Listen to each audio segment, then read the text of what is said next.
오늘 하나님께서 주시는 말씀 히브리서 11장 13절에서부터 16절까지 말씀입니다. 제가 한 절 읽고 여러분 한 절 읽고 교독해서 읽도록 하겠습니다. 이 모든 사람들은 믿음을 따라 살다가 죽었습니다. 그들은 약속하신 것을 받지 못했지만 그것들을 멀리서 보고 환영하였으며 세상에서는 외국 사람이며 나그네 임을 고백했습니다.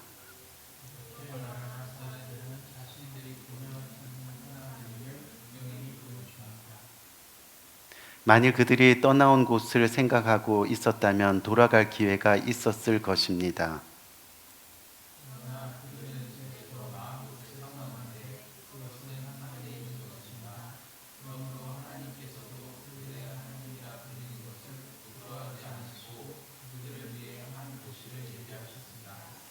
아멘, 아멘. 오늘 인생이라는 주제를 가지고 마지막 5번째 시간을 가지기 원하는데요. 우리 한번 따라 합시다. 더 좋은 본향이 있는 삶. 더 좋은 본향이 있는 삶이라는 제목을 가지고 함께 은혜를 나누려고 합니다. 이 모든 사람은 태어나서 죽기까지 한 번의 인생을 살아갑니다. 그것을 우리는 일생이라고 말을 하지요. 이 무슨 뜻이냐면 일생을 살아가는 우리 모두는 태어나서 반드시 한 번의 죽음을 맞이하는 인생이라는 겁니다. 그리고 그것은 하나님이 정해놓으신 섭리입니다. 어느 인생도 죽음을 피할 수 없다는 그런 말입니다. 그래서 히브리서 9장 27절 말씀을 보니까 한 번 죽는 것은 사람에게 정해진 것이요 그 후에는 심판이 있으리니 라고 그렇게 말씀합니다. 우리 귀한 성도님들, 죽은 이후에 심판이 있다라는 말은 무슨 말이죠? 바로 사람이 죽으면 누구나 할 것 없이 이 땅에서 하나님을 잘 믿던, 이 땅에서 하나님을 잘 믿지 못하던, 하나님을 알던 하나님을 모르던 어느 누구나 할 것 없이 심판자 되시는 하나님 앞에 가야 한다는 말입니다. 그런데 우리가 하나님 앞에 갈 때 한 가지 원리가 있습니다. 바로 이 땅에서 모아두었던 것들은 아무것도 가져갈 수가 없다는 겁니다. 죽으면 다 놓고 가야 한다는 겁니다. 그래서 오늘 본문은 우리의 인생을 이 땅에서 잠시 머물다가 다 내려놓고 떠나야 하는 나그네의 인생이요 외국인의 인생이라고 그렇게 말씀하고 있는 거죠. 영국의 토마스 테일러라는 사람이 있었습니다. 그는 어린 시절부터 몸이 약해서 늘 병치레를 해야만 했습니다.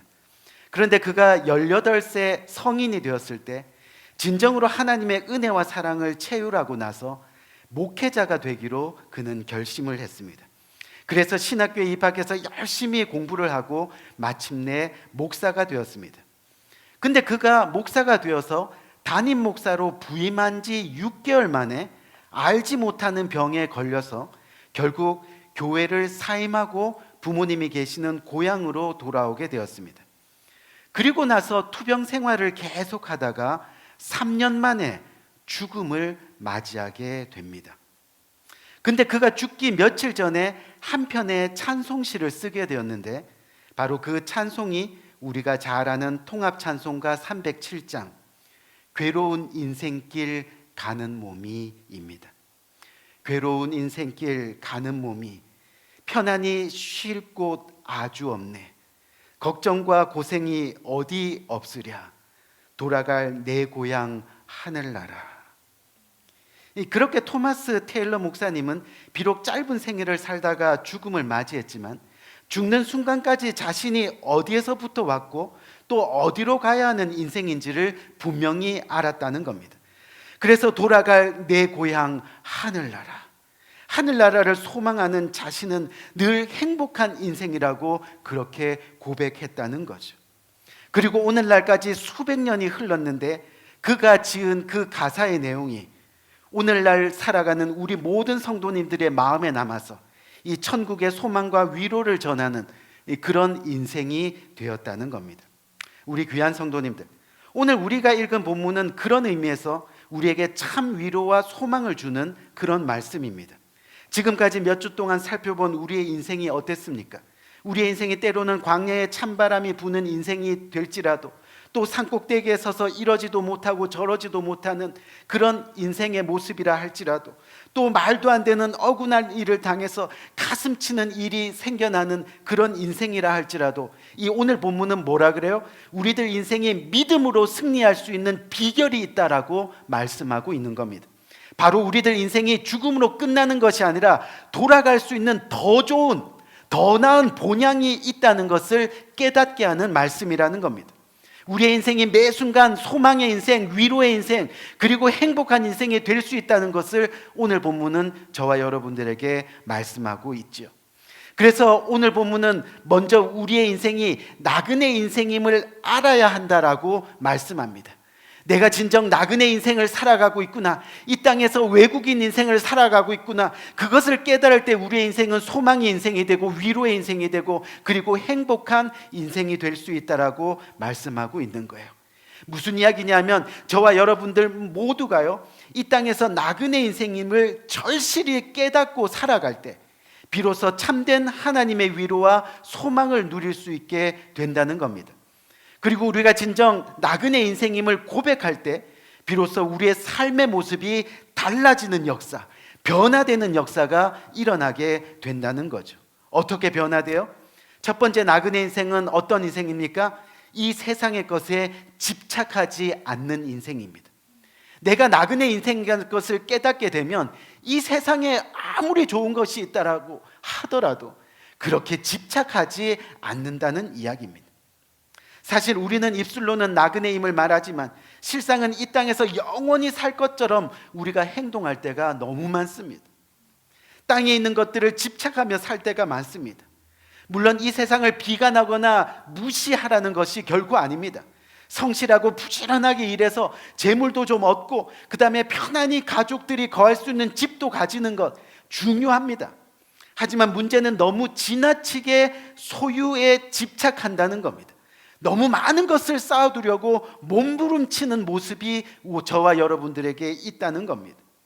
이 세상에 대한 미련 때문에 욕심에 사로잡혀 하나님께서 주시는 은혜와 감사를 망각하며 살아가는 것이 저와 여러분들의 모습일 수 있다는 거죠. 그래서 우리는 믿음으로 우리의 인생이 나그네임을 고백하는 사람이 되어야 됩니다. 왜지요? 우리 인생이 나그네 인생이란 사실을 깨닫게 되면 우리의 삶의 태도가 세상의 것에 집착하지 않게 된다는 겁니다. 더 가지려고 욕심 부리지 않습니다. 이미 베풀어 주신 은혜에 만족하며 살아갑니다. 오히려 더 나누려고 하고 더 섬기려고 하고 그것 때문에 감사한 인생이 될 수 있다는 거죠. 여러분, 우리가 잘 아는 한국의 영화 배우 중에 이 조여정 씨가 있습니다. 참 안타까운 것은 이 조여정 씨가 아직까지는 하나님을 믿지 않습니다. 근데 이 조여정 씨가 기생충이라는 영화로 외국에도 많이 알려진 그런 유명한 배우입니다. 근데 그녀의 삶을 이렇게 들여다보니까요, 현재까지 정말 많은 작품들을 남기며 또 수많은 이렇게 부를 축적했을 것 같은데 현재까지 본인이 소유하는 자동차가 없다고 합니다. 또 본인의 소유의 가방은요, 겨우 7,000원짜리 에코백이 전부라고 하고요, 본인이 평소에 입고 다니는, 그냥 이렇게 평상시 생활하면서 입고 다니는 옷은요 2,000원짜리 브라우스가 전부라고 합니다. 겉으로 화려해 보이는 것은 대부분 협찬을 받아서 그렇게 사는 거고, 밥도 직접 지어 먹으면서 그렇게 검소하게 살고 있다는 소식이 최근에 전해지기 시작했습니다. 그런데 그렇게 사는 이유가 궁금해서 기자들이 물어봅니다. 그랬더니 지금까지 벌어온 이 180억가량의 그 재산을요, 치매 노인센터, 여성 쉼터 마련, 소외 가족들에게 직접적으로 지원하고, 또 가난한 환자들, 또 정말 병들어 힘들어하는 어린 자녀들에게 그렇게 돕는 사업으로 모든 것들을 다 기부하면서 살았다는 것. 본인은 현재도 좁은 집에서 혼자 살면서 동료들을 만나면 자신의 현재의 삶이 진심으로 행복하다고, 그 얼굴에 미소가 가득하다고 합니다. 그런데 그렇게 된 계기가 있다고 하는 거예요. 그 계기가 뭐냐면 함께 작품 활동을 하고 함께 그 여정을 걸어가던 사람들 중에 계속 한두 명씩 자기의 곁을 떠나더라는 거예요. 죽음을 맞이하더라는 거예요. 그 곁을 떠나는 모습을 보면서 언젠가 자신도 떠나는 인생이 되겠구나, 그것을 깊이 깨달았다는 거예요.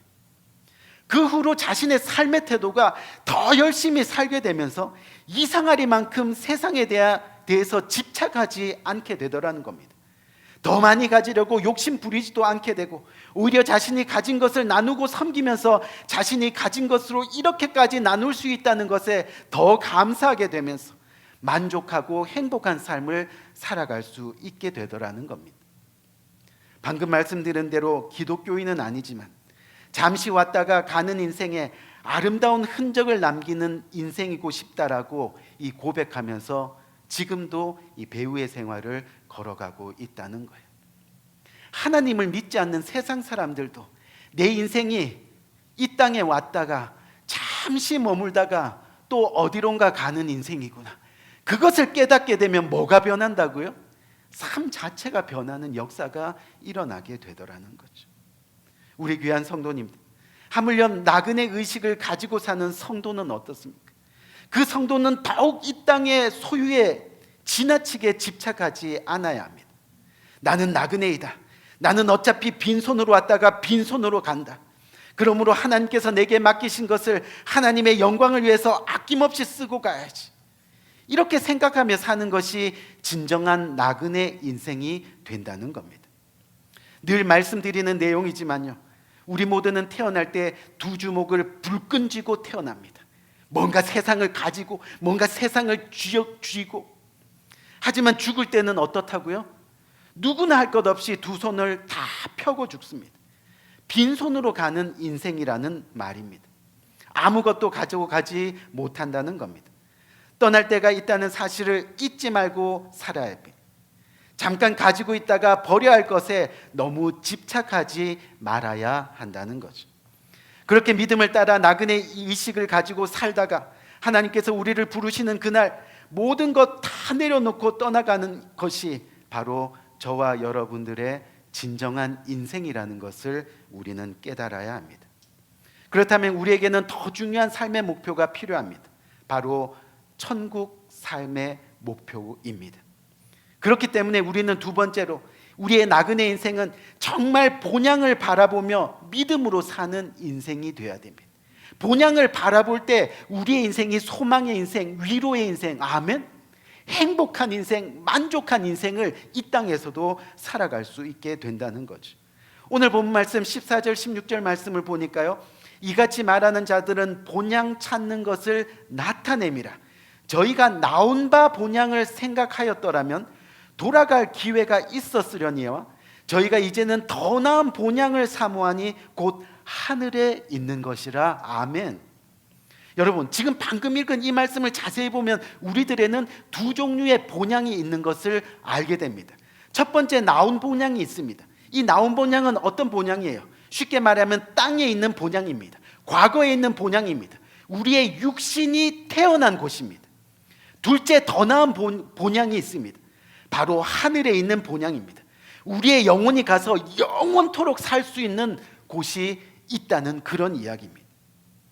우리 귀한 성도님들, 사실 우리가 믿음 생활을 하다 보면요, 믿음 없는 사람들의 특징이 드러납니다.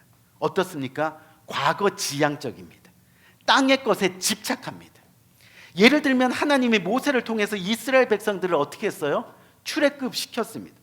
근데 그들이 광야를 걸어갈 때 조금만 배가 고프고 조금만 목이 마르면 어떻게 했습니까? 하나님께 불평하고 하나님께 원망합니다. 어떻게 해요? 몸은 출애굽을 했습니다. 하지만 마음은 여전히 출애굽을 하지 못한 상태였다는 겁니다. 애굽에서 먹었던 그 고기 국물이 그립고, 또 애굽에서 누워 자던 푹신한 잠자리가 그립고, 결국 그것 때문에 그들은 가나안의 축복을 누리지 못했습니다. 광야에서 평생 불평과 원망으로 인생을 마감하게 되었다는 겁니다. 우리가 잘 아는 구약 성경에 나오는 롯의 아내도 마찬가지입니다. 분명히 주님께서 뒤돌아보지 마라, 과거를 보지 마라, 아멘, 그렇게 주님께서 돌아보지 말라라고 하나님이 말씀하셨습니다. 그럼에도 불구하고 그는 하나님이 소돔과 고모라를 불과 유황으로 멸할 때 어떻게 했어요? 자기의 나온 바 자기의 집을 돌아봤습니다. 내 집이 어떻게 되었을까? 그러다가 어떻게 되었어요? 결국은 소금 기둥이 되어버리고 말았습니다. 믿음 없는 사람들의 모습입니다. 세상의 것, 나온 것, 그리고 집착하는 거예요. 내가 가지고 있는 것. 근데 목회하다 보니까 이 믿음을 가진 사람들은 다릅니다. 여러분, 아브라함을 한번 생각해 보세요. 가나안 때는 흉년이 들었습니다. 만일 아브라함이 자기의 나온 바 고향이었던 갈대아 우르를 생각했더라면 얼마든지 그곳으로 갈 수 있었습니다. 그런데 갈대아 우르가 어떤 곳이었습니까? 바로 우상을 섬기는 곳이었어요. 그래서 아브라함은 그곳에 미련을 두지 않았습니다.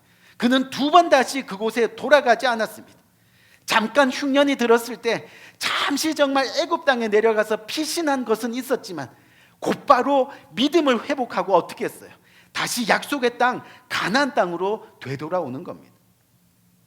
신약 성경의 사도 바울도 마찬가지입니다. 그는 훌륭한 가문에서 태어났습니다. 많은 교육을 받았습니다. 사회적으로도 지위가 높았습니다. 하지만 예수 그리스도를 진정으로 만나고 사도가 되고 난 이후에 어땠어요? 자신에 대한 과거의 육신의 자랑거리들을 모두 배설물처럼 여겼다라고 고백하고 있습니다. 그는 두 번 다시 세상이 추구하는 것을 향해 뒤돌아보지 않았습니다. 오직 앞에 있는 그리스도의 표대만을 바라보면서 하나님 앞에 더 가까이 그렇게 주님과 동행하는 삶을 살았습니다. 우리 귀한 성도님들, 이 땅에서 우리는 모두 다 나그네입니다. 한 번 태어났다가 반드시 한 번은 죽게 되는 인생이라는 겁니다. 이 땅이 우리의 본향이 아니라는 사실을 우리는 기억해야 됩니다. 이 진실을 항상 잊지 말아야 합니다. 그래야 이 땅의 것에 얽매이지 않고 살아갈 수 있게 되는 겁니다. 그래야 나누는 가운데 더 감사와 평안과 기쁨을 누릴 수 있게 된다는 거죠. 오늘 본문에 나오는 믿음의 조상들처럼 우리는 그렇게 더 좋은 본향을 바라보며 믿음을 따라 살아야 됩니다. 여러분, 결국 믿음을 따라 산다는 게 뭐예요, 솔직히? 우리가 정말 주님을 믿는 그 믿음으로 이 땅에서 살아간다는 건 뭐냐면요, 하나님의 가르침과 그분의 말씀, 아멘? 이 말씀을 믿고 사는 거예요. 우리가 이것을 믿고 산다는 것은 뭐냐면요, 한번 예를 들어 볼게요. 우리가 자동차를 타고 고향으로 내려갑니다. 얼마 전에 한국이 뭐였어요? 추석이었잖아요, 그렇죠? 이 고향으로 자동차를 타고 내려가는데 뉴스를 틀면 고향으로 내려가다 차가 어떻게 됐어요? 막 전복되는 거, 또 부딪히고 인사사고 이런 것들이 많이 일어났다고 그렇게 보도하는 것들을 보게 됩니다. 제가 무슨 얘기를 하느냐 하면요, 우리가 고향에 무사히 가려면 제일 먼저는 교통법규를 잘 지켜야 됩니다. 신호를 잘 지키고 제한 속도를 잘 지키고 차선도 잘 지키면서 안전하게 운전을 해야 고향에 제대로 갈 수 있다는 겁니다. 또 졸지 말고 깨어 있어야 됩니다. 교통법규를 잘 지키지 않으면 최소는 딱지, 최대 교통사고는 뭐예요? 사망일 수도 있다는 겁니다. 자칫 졸다 보면 큰 사고를 당할 수도 있는 겁니다. 무슨 말이냐면 우리 인생길도 언젠가 가게 될 본향을 향해 가는 인생입니다. 천국에 갈 때까지 하나님의 말씀을 바르게 지켜야 합니다. 또 세상의 시험과 사단의 시험에 유혹받지 않기 위해서 영적으로 깨어 있어야 하는 겁니다. 세상에는 명예의 유혹이 있습니다. 물질의 유혹이 있습니다. 향락의 유혹이 많습니다. 세상의 달콤한 것에 현혹되면요, 나그네 길을 성공적으로 걸어갈 수 없게 된다는 거죠. 하루는 멧돼지 한 마리가요, 마을을 지나가다가 우연히 감나무 아래에 이 감나무에서 떨어진 홍시를 보게 됐습니다. 근데 그 홍시가 색깔도 예쁘고 뭔지 모르지만 하여튼 먹어봤습니다. 먹어봤더니 너무 맛있는 거예요. 그 달콤한 홍시의 맛에 이 멧돼지가 완전히 매료됐어요. 그래서 이 멧돼지가요, 그걸 맛보니 그 홍시를 찾기 위해서 땅을 파고 땅을 구석구석 뒤지고 땅만 보면서 그렇게 살았습니다. 근데 한참을 땅을 파고 찾아도요, 더 이상 홍시가 없는 겁니다. 너무 지쳐가지고 그래서 좀 쉬자 하고 이렇게 벌러덩 누워가지고 쉬고 있는데 자기 머리 위에 이 감나무에 홍시가 주렁주렁 달려 있는 거예요. 그때 깨달았습니다. 홍시는 땅에 있는 것이 아니라 하늘 높이 감람나무에 달려 있다는 것을 말입니다. 이것을 본 이 멧돼지가 그만 화가 나서요, 자기 분을 이기지 못하고 감나무를 들이받기 시작합니다. 계속 들이받다가 결국은 기절을 하고, 또 결국은 기절한 멧돼지는 사람들에게 잡혀 맛있는 바베큐가 되었다는 얘기. 결국 세상의 달콤한 유혹에 빠져 들어가면요, 하늘을 볼 수가 없다는 것을 교훈으로 하는 이야기입니다. 땅만 바라보며 살다가 죽는 인생이 된다는 겁니다. 이번에 멕시코 선교 가서 들은 멕시코 우화입니다. 왜냐하면 이번에 멕시코에 가면 이 멕시코의 전통이요, 귀한 손님들이 오면 돼지를 잡는다 그래요. 귀한 손님들이. 그 돼지를 잡으면요, 온 마을 사람들을 다 불러가지고 그 돼지를 나누는 거예요. 그 돼지를 나누는 그 의미가 뭐냐면요, 우리는 이 돼지처럼 살지 말자. 돼지처럼 혼자 꿀꿀꿀 먹으면서 살만 디룩디룩 찌는 그런 인생 살지 말자. 제가 그런 얘기를 들으면서 조금 마음으로 이렇게 비웃었어요. 왜냐하면 그 하나님께 참 회개를 많이 했습니다. 멕시코가 여러분도 아시다시피 세계 전체 비만율 2위잖아요. 근데 마음이 그렇더라고요. 나누며 살자. 가장 귀한 손님을 맞이할 때는 우리는 이렇게 나누며 삽니다. 우리의 인생은 돼지가 아닙니다. 우리 귀한 성도님들, 예수님이 산상설교에서 하신 말씀 중에 가장 기억에 남는 것이 뭐예요? 너희는 너희를 위하여 너희의 보물을 땅에 쌓아두지 말라. 그러면서 예수님이 뭐라 그래요? 우리를 위하여 우리의 보물을 하늘에 쌓아두라 말씀하십니다. 하늘에 있는 더 나은 본향을 바라보면서 살아가는 인생이 되라고 말씀하시는 겁니다. 결국 우리의 인생은 나그네 인생인 것을 깨달아야 됩니다. 어떻게 해요? 가는 세월을 아쉬워하지 말아야 됩니다. 더 나은 본향이 우리를 기다리고 있다는 것을 소망으로 바라보면서 살아가는 우리들이 되어야 한다는 겁니다. 이 땅에서 조금 잃어버린 것들이 있다 하더라도 너무 속상해할 필요가 없습니다. 이 땅에서 조금 억울한 일을 당했다 하더라도 마음 아파할 필요가 없습니다. 우리는 이 땅에서 나그네들입니다.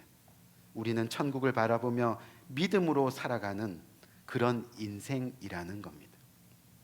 말은 나그네라고 고백하면서 이 땅에서 천년 만년 살 것 같이 어리석은 욕심에 사로잡혀 살아가지 말아야 하겠습니다. 더 나은 본향, 그것이 바로 우리의 인생의 최종이라는 것을 믿음으로 고백하면서 당당히 이 땅을 살아가는 저와 여러분, 우리의 아름다운 인생 되시기를 주님의 이름으로 간절히 축원드립니다. 우리 한번 기도할까요?